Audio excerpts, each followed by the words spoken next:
होगी, ये आने वाला वक्त ही बताएगा। और न्यूज़ 360 में अब चलते हैं अगली खबर के लिए रामनगरी अयोध्या की ओर। जी हां, जीएसटी रिफॉर्म के बाद पहली बार यूपी दौरे के लिए अयोध्या पहुंची केंद्रीय वित्त मंत्री निर्मला सीतारमण ने आध्यात्मिक कार्यक्रम में हिस्सा लेने के साथ साथ अयोध्या को दक्षिण भारत से बांधने वाली कड़ी का भी अनावरण किया। दिखाते हैं आपको रिपोर्ट।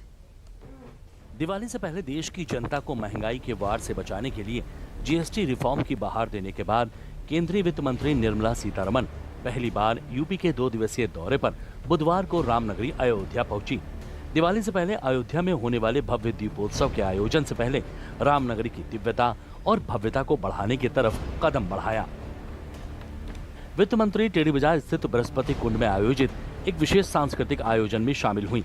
कार्यक्रम में वित्त मंत्री और सीएम योगी ने संयुक्त रूप से कुंड परिसर में बनी मूर्तियों का अनावरण किया। मूर्तियां दक्षिण भारत के 3 महान संगीतज्ञों संत त्यागराज स्वामीगल, पुरंदरदास और अरुणाचल कवि की हैं। ये मूर्तियां भारतीय संगीत, भक्ति और कला परंपरा का जीवंत प्रतीक हैं। कुंड की साज सज्जा नगर निगम और अयोध्या प्रशासन ने की। अब इनकी मूर्तियों का अयोध्या की पावन भूमि में स्थापित होना उत्तर और दक्षिण भारत के बीच सांस्कृतिक एकता का अनोखा उदाहरण माना जा रहा है। अयोध्या में आयोजित ये समारोह केवल कला और संगीत का उत्सव नहीं, बल्कि भारतीय संस्कृति की एकात्म भावना का प्रतीक बन गया है।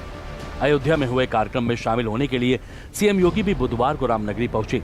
सीएम योगी हेलीकॉप्टर से रामकथा पार्क स्थित हेलीपैड पहुंचे। वहां से मुख्यमंत्री का काफिला हनुमानगढ़ी के लिए रवाना हुआ, जहां सीएम योगी ने हनुमान जी का दर्शन पूजन किया। हनुमानगढ़ी के बाद सीएम योगी राम मंदिर पहुंचे और रामलला का दर्शन पूजन किया। केंद्रीय वित्त मंत्री निर्मला सीतारमण अयोध्या के बृहस्पति कुंड में सांस्कृतिक प्रस्तुतियों को देखते हुए भावुक हो गईं और गाने लगी। उनके साथ यूपी के मुख्यमंत्री योगी आदित्यनाथ भी कार्यक्रम में मौजूद थे। पूरे देश और दुनिया में फैले हुए श्री त्यागराज महास्वामी, श्री पुरंदरदास महास्वामी और श्री अरुणाचल कवि महास्वामी के सभी भक्तों, अनुयायियों को हृदय से बधाई देता हूं कि जो इन 3 पूज्य संतों की भावना थी और दक्षिण भारत में उन्होंने 15वीं सदी से 18वीं सदी तक श्री राम भक्ति के प्रचार प्रसार के लिए अपना पूरा जीवन समर्पित किया, आज उनकी प्रतिमा उनके आराध्य के ही श्री चरणों में बृहस्पति कुंड में स्थापित हुई है। इसके लिए आप सभी को और देश और दुनिया में फैले हुए सभी इन तीनों पूज्य संतों के अनुयायियों को मैं हृदय से बधाई देता हूं। बीते कुछ सालों में अयोध्या में हुए कायाकल्प का असर न सिर्फ अयोध्या बल्कि पूरे प्रदेश की अर्थव्यवस्था पर देखने को मिला है। राम मंदिर के निर्माण की शुरुआत से ही यूपी की डबल इंजन सरकार आस्था से अर्थव्यवस्था की राह को मजबूत बनाने का काम कर रही है, जिसकी मदद से लोगों को रोजगार भी मिला है। प्रदेश की अर्थव्यवस्था में उछाल भी आया है। साथ ही हिंदुत्व का परचम पूरे विश्व में लहराया है, जिसका असर जीडीपी पर भी आया है। राम मंदिर निर्माण से अयोध्या की जीडीपी में हुई 2% की वृद्धि। वेतन के साथ पीएफ और ग्रेजुटी की भी मिली सुविधा। रोजाना 500 से लेकर 1000 रुपए तक कमा रहे निवासी। छोटे दुकानदारों की आय 4 गुना हुई। बड़े ब्रांड्स का भी केंद्र बनी अयोध्या। दंत धावन कुंड मार्ग पर बसा नया बाजार। प्राण प्रतिष्ठा से अब तक लगभग 15 करोड़ टूरिस्ट पहुंचे अयोध्या। देश विदेश से प्रतिदिन आने लगे 1.5 से 2 लाख श्रद्धालु। हर दिन हो रहा 5 से 10 करोड़ का कारोबार। संवरे पर्यटन स्थल तो 10 गुना तक बढ़ी पर्यटकों की संख्या। अगले 5 वर्षों में महानगरों से मुकाबला करेगी अयोध्या की अर्थव्यवस्था। अयोध्या प्रदेश के विकास की रफ्तार को तेजी से बढ़ाने में इंजन का काम कर रहा है, जिसके तहत योगी सरकार निरंतर रामनगरी में निर्माण का काम कर रही है। बुधवार को अयोध्या में आयोजित हुआ कार्यक्रम इसी का उदाहरण बना। कार्यक्रम ने अयोध्या और कर्नाटक के सांस्कृतिक संबंधों के सदियों पुराने रिश्तों को इन संतों की मूर्तियों के अनावरण के माध्यम से भारत की उत्तर दक्षिण परंपरा को एक सूत्र में बांध दिया है। बात करेंगे बिहार चुनाव से जुड़ी खबर की, लेकिन उसके पहले लेते हैं एक छोटा सा ब्रेक।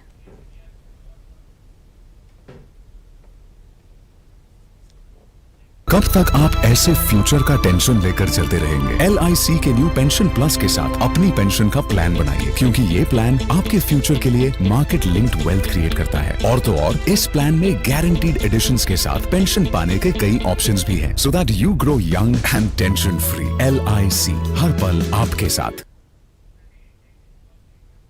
आप देख रहे हैं न्यूज 360 और अब बात बिहार चुनाव की करते हैं। बिहार में चुनाव की तारीखों के ऐलान के बाद अब सीट बंटवारे पर सियासी सरगर्मियां बढ़ गई हैं। सीट बंटवारे को लेकर तमाम दावों और अटकलों का दौर जारी है। बिहार की मौजूदा सियासी मिजाज को टटोलती हमारी ये रिपोर्ट हम आप तक पहुंचाते हैं। एनडीए में सुना कि चिराग पासवान भी नाराज हैं। सीट का कोई हमारे यहाँ झगड़ा नहीं है, हम एनडीए के साथ रहेंगे। कि सही समय पे सारी जानकारी साझा की जाएगी। अभी बहुत शुरुआती दौर में बातचीत शुरू हुई है। किसी से बात थोड़ी करने की जरूरत है, जनता से बात कर रहे हैं। जो भी चुनाव लड़ने आता है वो तो सरकार बनाने की बात करेगा।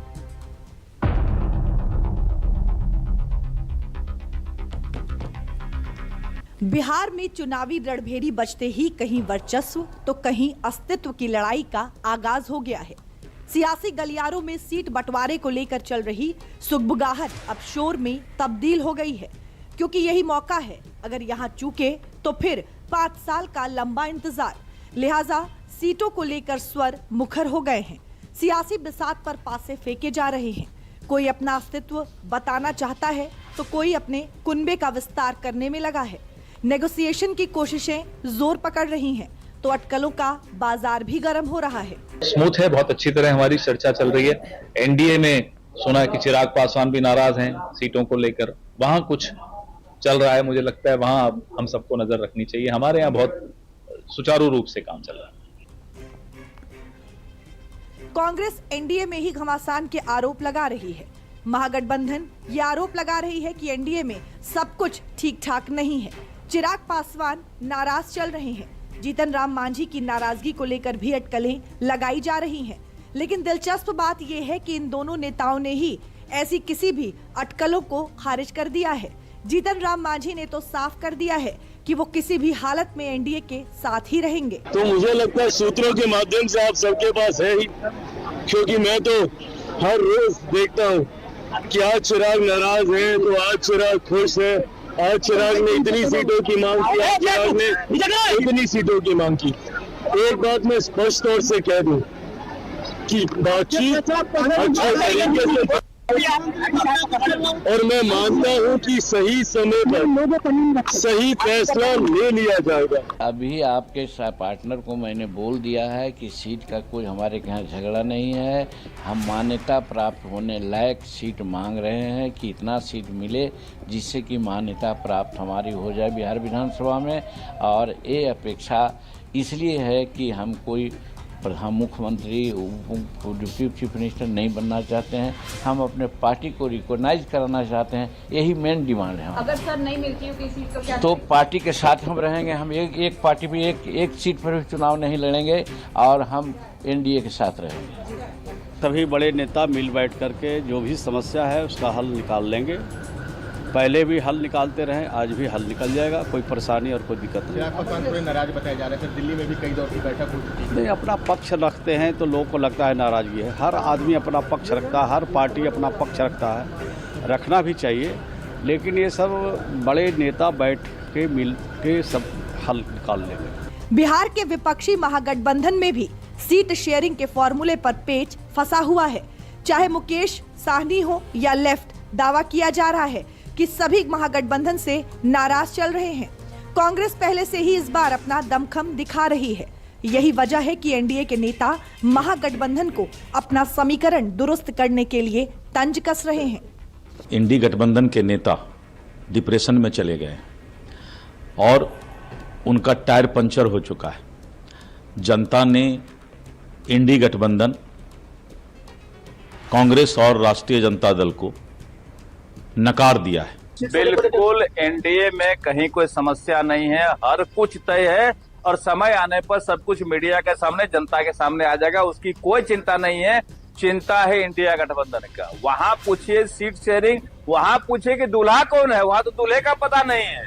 दूल्हा के लिए वहाँ मार हो रहा है कि चेहरा कौन होगा। यहाँ हमारा दूल्हा तैयार है, माननीय मुख्यमंत्री नीतीश कुमार जी पुनः मुख्यमंत्री बनेंगे। वो लोग ढूंढ रहे कि लाएंगे किसको, किनके भरोसे चुनाव लड़ेंगे। सीट बंटवारे को लेकर चल रही इस बयानबाजी में जनसुराज के संस्थापक प्रशांत किशोर भी कूद पड़े हैं। सीटों के बंटवारे पर छिड़े घमासान को बिहार को लूटने का घमासान बता रहे हैं। दरअसल प्रशांत 9 अक्टूबर को अपने उम्मीदवारों का ऐलान करने वाले हैं। प्रशांत किशोर ने बिहार में एनडीए की विदाई का दावा किया तो जेडीयू नेता राजीव रंजन ने करारा पलटवार किया। नई बात क्या है, ये सीटों के बंटवारों का घमासान नहीं है, बिहार को लूटने का घमासान है कि कौन कितनी ज्यादा सीट पर लड़ेगा ताकि उसको आगे उतनी बड़ी लूट करने का अवसर मिल सके। इसीलिए जनसुराज ने पहले ही कहा है भैया कोई गठबंधन नहीं, एक ही गठबंधन है, जनता के साथ का गठबंधन। 243 सीट पर अपने दम पर लड़ेंगे, जनता ने आशीर्वाद दिया तो बिहार में सुधार का प्रयास करेंगे। 9 तारीख को हम लोगों ने पहले ही कहा, हम लोगों को कोई किसी से बात थोड़ी करने की जरूरत है, जनता से बात कर रहे हैं, जनसुराज के साथियों से बात कर रहे हैं। 9 तारीख को जनसुराज के उम्मीदवारों की सूची जारी हो जाएगी। देखिए, जो भी चुनाव लड़ने आता है वो तो सरकार बनाने की बात करेंगे। दरअसल अनेक पार्टियां इस चुनाव में हिस्सा ले रही हैं। जनसुराज भी उनमें से एक है। आप पार्टी भी लड़ रही है, जनसुराज भी लड़ रही है, कई और भी पार्टियां हैं वो भी लड़ रही हैं। लेकिन बिहार में एनडीए नंबर 1 है और नंबर 2 पर कौन होगा ये उनको आपस में मिलकर तय करना है, लेकिन नंबर 2 का फासला बहुत बड़ा है। सीट बंटवारे के सस्पेंस से भी जल्दी ही पर्दा उठने वाला है। सीट शेयरिंग को लेकर सभी दलों में बैठकों का दौर जारी है, लेकिन सीट शेयरिंग से पहले जो सियासी घमासान मचा हुआ है उसको देखकर तो यही लग रहा है कि सीट बंटवारे के ऐलान के बाद भी सियासी ड्रामा तय है।